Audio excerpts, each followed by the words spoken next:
All right, thank you for tuning in. We're very happy now to have an opportunity to talk one-on-one with Mayor Wayne Smith. Mayor Smith, thank you very much. Well, Herb, I'm always delighted to have a conversation with you. Thank you very much. There have been a number of good things that are going on since the Superstorm Sandy. We have been able to really, I guess, progress in relationships trying to get things back to normal. There's still a number of different obstacles that get in the way. Some of the things in terms that we need to begin to look at is your schedule. Tell us exactly how everything is really working on improving upon some of the things that you had to do to make some changes. Well, things are moving along steadily. We are about to get rid of some of the debris. We just did what they call a public bid, so that you have a competitive bid about the pricing to get rid of some of that stuff. We're also now in the stage where we seek reimbursement from FEMA for those expenses and other expenses that impacted the township as a result of Sandy. I think we have up until the end of the week, I think April 1st, for those people who have applied for SBA loans as a result of some of the actions that happen. And it's not just, when we say the SBA, which is the Small Business Administration, it is not just for commercial businesses. It's for homeowners who may have qualified for the loans as well and may have some even gaps in terms of if they got a reimbursement from FEMA. We spent some time on this airwave explaining that process and bringing the direct participants from the SBA to explain that FEMA process. And I think we've had at least a couple extensions, but I think the final deadline is April 1st. Okay. And we're a few days away from that as we make this for broadcast. Right. So that's pretty much what's been going on. We still, a few tree issues, those kinds of things. We're looking at the possibility of trying to help where we can, if we can, around the sidewalk issues that people have. And pretty much just, kind of getting back to the normal flow of, municipal government, to day-to-day operations of it.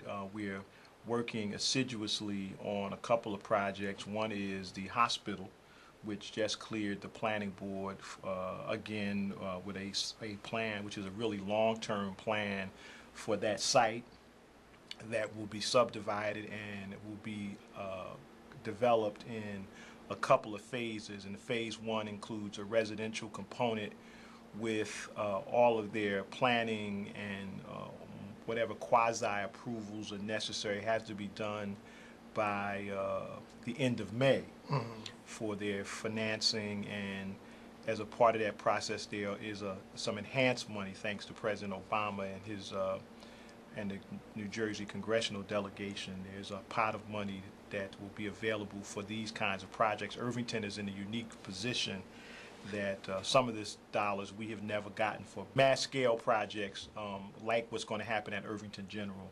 So the first phase will be housing, and we're really excited about that. They will break ground by the end of the year, 2013.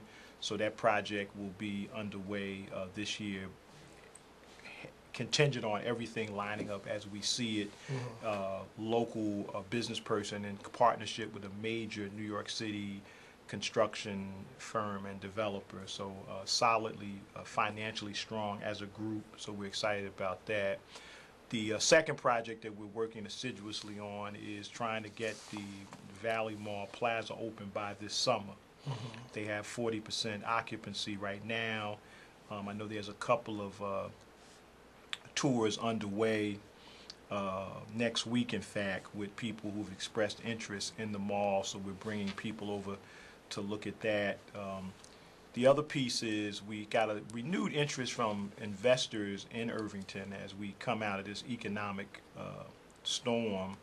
I've got just a tremendous amount of people who are either investing in the town, want to invest in the town, and those things are under negotiation and underway. So we're kind of robust. I see again a renewed robust spirit as we had through 2002 to about 2006 when we had all kind of investments happening. We see that spirit emanating again.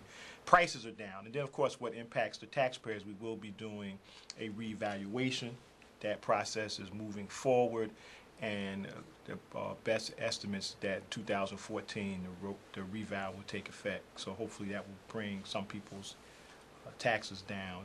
Many people are going through tax appeals, which I think the closeout is sometime in April, if not April 1st, Where are they January being through held? April. Where are the tax appeals being held? Well, that's that process is administered by the Essex County Board of Taxation at 50 South Clinton Street. Okay. And those who want to find out about the deadline, I don't know if it's April 1st or April 15th, but they should call Monday to be sure, because you still have time I see. to file an appeal if you have struggles around your taxes. Okay. Taxes do have to be current, though, before you can file an appeal. Let's talk about some administrative issues. We know that there was a period when there was a need for someone to handle the public works. Well, we don't have a public works department anymore. We have a Department of Neighborhood Services. And the Department of Neighborhood Services director is position and qualifications are dictated by ordinance. So what we have done, I have assumed that role as mayor. If that's Faulkner Act government, we can assume the department head of any department we so choose. And so until we find a candidate that makes sense, we've done some other staff arrangements to add some additional staff responsibility to various staff members, and that's moving forward. So we're getting the help we think we need. I was just reading some of the citizens' issues at the last directors' meetings, and so though no department is perfect, we are meeting a number of the objectives based on folks bringing us information that we had to address and so forth. We actually honored our shade tree supervisor at the recent Chamber of Commerce dinner there. But one of the things that is really clear to try to understand is that you still have an open door policy. You are looking to have as much input from the residents as possible. Oh, no, absolutely, and most people will tell you, and I've actually, one of my hallmarks of public service has been to be as open as I humanly can. Obviously I have meetings and I do stuff outside of the office. Once in a blue moon, I travel outside trying to see if we can bring some resources to the town. But I try to maintain an open door. I try to return people's phone calls. Yeah. Well, let's talk a few things about. We always talk about the positive things. Let's talk a little bit about some of the negative things. There was recently some officers that were doing rap, and they were using their uniforms, and they were from Irvington. A lot of people had a lot to say about that. Yeah, but first of all, let's get the factual content straight. They weren't in uniform. Okay. They were not in uniform. And so my comments will be limited to basically what I can say, because it's a personnel issue subject to an ongoing investigation and a determination in terms of what will happen if there's an outcome to that. So they made what they call a hip-hop video. My understanding is there was some explicit comments made in the video that many found inappropriate. And so that's the hallmark of where the investigation is going. There were some other cases, and the Star-Ledger reported them in other places, where you had, in one community, a person was a comedian and worked with, what's the guy's name, Andrew Dice Clay, who does some really explosive and explicit comedy, though many of us would probably not find it funny. And there was a police officer actually involved as a comedian in his act, and it's uncertain what happened as a result of that with him. And there was another person who had another similar situation, and he made what some people would call inflammatory comments. That person ended up getting their job back. So the question is, and then Wayne Fisher, who's probably one of the premier experts in law enforcement on all kinds of police issues, said he didn't think there was that much to be said about what these officers did. The other comment Star-Ledger made was they thought Wayne Fisher was wrong on this. So the paper can print what they want. That's what editor said. So the question becomes: is there a balancing act to a person's First Amendment rights, or the overarching duty of a police officer to conduct themselves in a certain manner? That's the central core of the investigation, and what will happen to them dictates on what the balancing scales of those things are. When we talk about the Faulkner Act and we look at the presence of the buck stops here, you're the mayor. Whenever something goes wrong, you're always going to be the one put into the Per- limelight yeah. of being responsible Yeah, for it. perceptually, but there are some limits and constraints on what even the mayor can do. So there is America's democracy has always been cloistered in checks and balances, whether it's the U.S. Constitution and the power of the president and what Congress can do, and state law here in New Jersey. The governor is probably the most powerful governor in the United States vested in New Jersey. The position. Yeah, the position. The position. Listen, no, we're not talking about the personality or the name. Okay. I said the office The of the position. governor. The office of the governor. So under the Faulkner Act, our Faulkner Act, the mayor is considered a strong executive, but you do have some limits. And for instance, even with issues around police, you have some limitations on what you can do with police. And so there's a whole area, the Chief Bill of Rights, where the senior law enforcement officer has certain rights and there are things that he can do. You can try to influence the process correctly as the chief executive officer of the city. And then there are some things that are very explicit, like you can do certain things, and it's dictated by law. So perceptually, the mayor is always where the buck stops, and you try to do what you can with the vested powers that you had, knowing that you also have some limitations on what that power means. And the relationship of wanting to see things through is really based upon what's fair and what's appropriate. And obviously what you have to do to protect your responsibility as being the chief officer here in your role as being the mayor. Understanding those conditions and the relationship of it, how do you adequately approach many of the dynamics that occur when situations like this evolve? Well, I always say cooler heads prevail. While everybody is, there's a poem, and I forget who wrote it, where they say, keep your head and your calmness while all others around there are losing theirs. You have to try to take a very judicious attitude to being a chief executive officer in a governmental framework. So it's better for you to not be so quick at the draw to make instant determinations, unless it's crystal clear on its face that there could be no other way.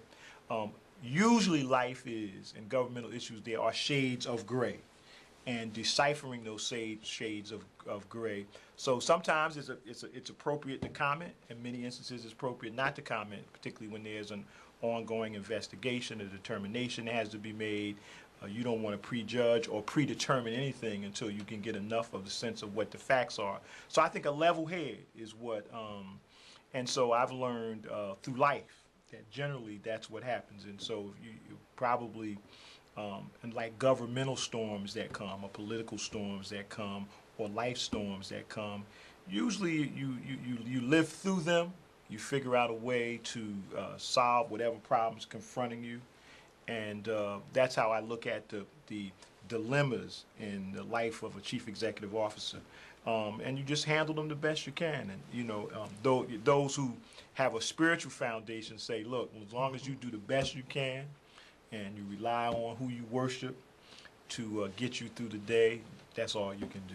Some of the most ailing priorities in terms of constituency and residency and things of that nature has always been our roads that deteriorate constantly. Yeah. So we're in we just had some of the biggest snow that we've had, and they tear up roads. Right. So now spring. Let me ask you this here. Here's what I wanted to find in this conversation.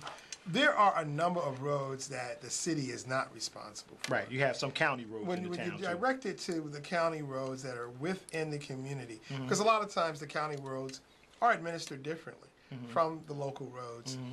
Which ones are defined as a priority when it comes down to local jurisdiction? Well, your county roads are, and Springfield Avenue is your main county road. Then you have some parts of Clinton Avenue that are county roads. Some parts of Clinton Avenue we're responsible for. Lyons Avenue is a county road. Chancellor Avenue is a county road. So those Stuyvesant? Stuyvesant Avenue, Sanford Avenue, those are county roads. So those main arteries that kind of take you through one end of the county to another, sometimes to another county, because some of those roads connect you right into Union County. So the county's responsible for that. And so, the mayor and the local government gets the brunt of all of it, because sometimes people just don't know the lines of demarcation. So, but we educate them as such, and we're fortunate. We do have a county freeholder who also serves as a local legislator. So we'll either call him, we'll call county engineering. Residents should pick up the phone and know that they can call their county government about those county roads too. But so here's always the challenge when you go to this transitional year. We had major snow, and then when the major snow melts, you're going to have potholes and so forth. So we're actually out there actively filling them in. One of the things that I mentioned earlier in the broadcast was the whole issue of neighborhood services. So I was just upstairs, and we took a break in between some earlier broadcasting, looking at the director's notes from the director's meeting about different people complaining. So some people thanked us for getting there. So we got a lot of work to do in that. They'll be out there. The weather's broken. They're doing it every day, trying to get those potholes filled. Sometimes we'll get a rain, and some of the stuff that you did will come back up. Now, we are going to do some repaving.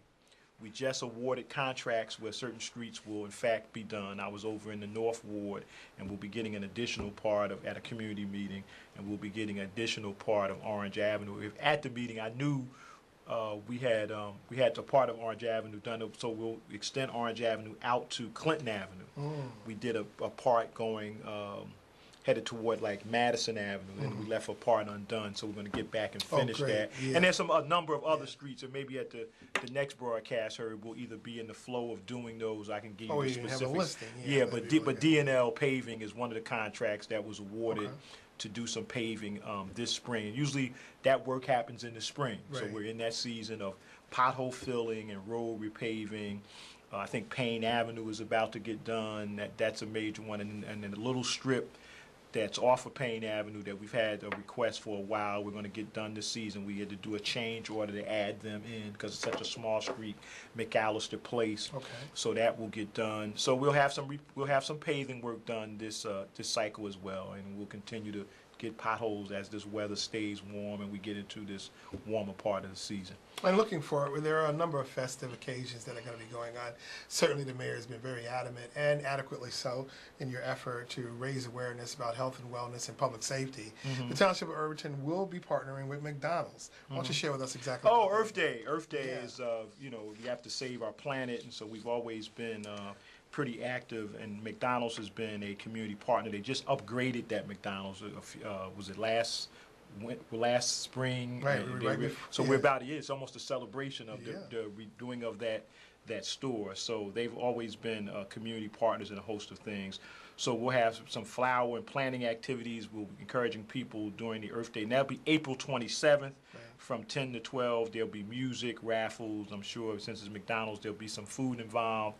And we encourage people to bring their young people out to that event. In addition, as part of our wellness campaign on that Saturday, May 18th, you guys will be doing a major piece at the Servicemen's Clubhouse where Sylvia's Soul Tour, the second time they've actually had Irvington as a part of the tour, because the first leg of the tour was with the Pathmark over on Lyons Avenue, which I had the opportunity to attend. So those are some of the things that we have coming up in terms of public events. And I'm trying to think if there's any other. Well, we want to look forward because Unity Day.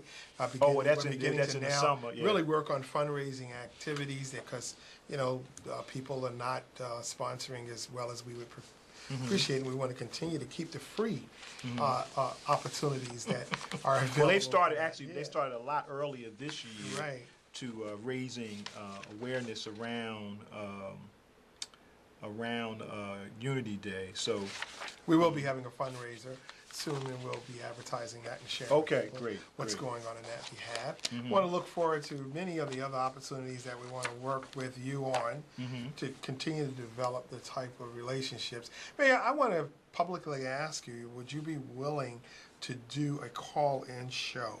Maybe we can set a date sometime. I know we've been talking about that for a while. Yeah, I wouldn't have a problem doing that. And I think that would be a great opportunity for us to begin. Particularly to if we can focus have on, civilized discourse. well, listen, some of them we're just going to have to cut it off. Oh, yeah, well, absolutely. But we certainly want to make you available to people in the community and be able to show just how valuable the cable network is. Yeah, in no, regard to reaching I know out we've to been our talking about communities. that for a while. Yeah. The other thing people should know is, and you know, we got to keep re-educating, is that we have 2 channels now because That's we right. have 2 providers in Irvington, and actually the second provider actually has a little stretch outside of Irvington. So those of you who have Comcast, you know we're on TV 34, but if you've adopted Verizon, you have TV 26. That's right. Which actually hits some of the areas outside of the immediate Irvington market, which In allows fact, it people. is the entire Newark market. Oh, is it? It's the entire Yeah. Newark? Okay. We have so- the same cable access as Newark's Channel 78 for Cablevision. Okay. And So it hits South Orange yeah, as well. We're Yeah. able to really get out, especially to a new group of individuals, and sooner or later we're going to be featuring some of the individuals that have become volunteers in our aspects of reaching out to Right. the community. I understand We you. are still Yeah. building the outreach effort. We're asking others to participate. On May 18th, we are going to be having a number of different activities going on, from a blood drive to authors of books that are generating a lot of activity in terms of health and wellness and developing positive attitudes for our youth, to a talent audition contest. We would certainly be looking forward to you becoming a part of our outreach effort. The Sylvia Soul Tour will be providing dinners for us. The meals will be available. We do have advanced tickets. If you would call us at 973-847-1983, we'll be more than happy to share with you how you can be a part of it. We're also looking for you, if you are interested in auditioning for our talent contest, to call 973-847-1983. We're certainly going to be continuing to follow through. We're hoping that we can get a proclamation on that event. Oh, yeah. That's And good. we're going to be That's good. talking a little bit more about another one of the hallmark events, which is the Walk for the Cure. Okay. And now we are going to build a strong relationship, and our theme for this year, Rebuilding the Village. Certainly, Mayor, we're going to be standing behind you in all ways possible. You've been so valuable to us, especially with We Care Partners and our effort to create an outreach vehicle. And certainly we are expanding it, and we are very happy about the opportunity to continue to volunteer manage the cable networks for you. Well, we certainly appreciate you, Herb. This vehicle is so important. I'm always amazed that the power of our little station, that people are get informed and get engaged for something they've heard, or they said, I saw this on such and such. So, you know, communication is still a very hallmark and a very bifurcated media world now. People are reading the newspaper less and less. And the newspapers covering less and less, and getting information out, relevant information that helps improve people's quality of life is very, very difficult. So you have to try, I always call it a multimedia platform. So you use snail mail, email, telephone, teleperson, teleorganization, television, and Facebook, and all the social media modalities. I know I've been spending a lot of time communicating via LinkedIn, you know, sharing information and so forth. So all those modalities of communication, you got to almost use them all to reach a critical mass of people who are about trying to improve the quality of life for people. Well, we'll be looking forward to continuing that effort. We thank you very much for tuning in. Mayor, we'll be talking to you hopefully in another couple of weeks. Always a pleasure. Thanks again. All right. Thank you for tuning in.